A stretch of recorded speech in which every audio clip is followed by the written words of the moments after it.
like the shipping department is off the hook. Like last year, we had to ship after it was over because we just didn't have the manpower. And Tally and I were here for like 3 frickin' days afterwards, and everybody was helping. And it was awful, and we were so exhausted. You'll see the picture when we do the contest winners. And you can't imagine how terrible it is to finish Desert Bus, go home, collapse into a coma, and then have to wake up at 8 a.m. the next day to go to ship stuff. 8 a.m. to deal with Canada Post. Yeah. Oh, God. Desert Bus uses I can't believe it's in their house. That's cool. I want to know where they live. They must live They've got to live in fairly Canada. close, yeah.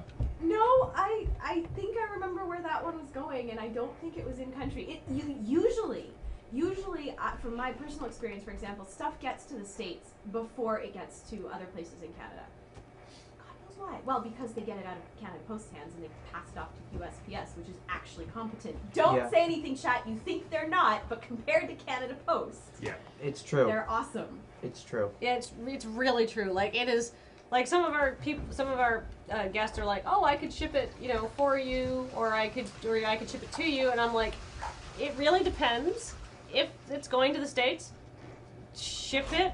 If you're offering to ship it yourself because it will get there so much faster. Mm-hmm. Like people who order our Loading Ready Run merch. It's not that we take weeks to package up your stuff. James does merch every day, and takes it into the post office like twice a week. But the problem is that the Canada Post is so slow. It's so slow to get there. And I mean, it's also that time of year. Everybody's sending their Christmas stuff. But it's weirdly slow. It'll take like 2 days to get a letter to Vancouver, and then it'll take 7 days to get it delivered across town. Yeah. I know. Well, I think part of Canada Post's problem is that it covers an enormous geography with much smaller funding. Yes, but it's not that I have any problem with their rural mail delivery. That's fine. I expect things to take a long time to get to a place like Chetwynd because it's got to be physically driven up there. Right. But in town, it's like, what have you been doing? Yeah. Did you just decide you didn't feel like it today? Some stuff is just easier just to walk to it. Like if you have to take a letter to 6 places in town, just walk and drop it off in the mailbox. Don't spend the 60 cents. Canada Post employees, except for that one woman at that one outlet, are lovely.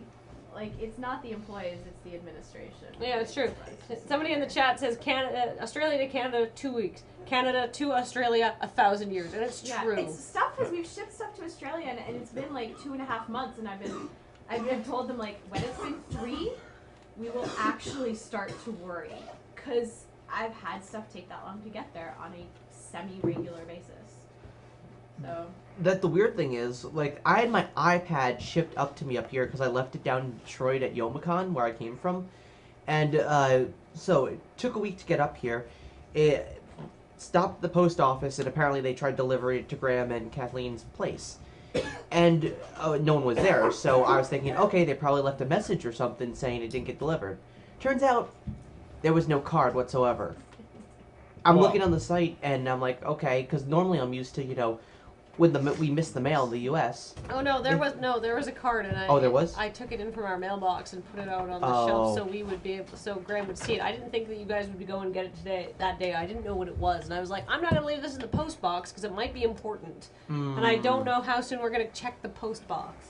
That would explain it, because I was like, because then when I went to the post office, they're like, yeah, the lady was all like, yeah, they sometimes take about 2 to 3 days to put the slip on your door. I'm like, really? Oh yeah, that's not unusual.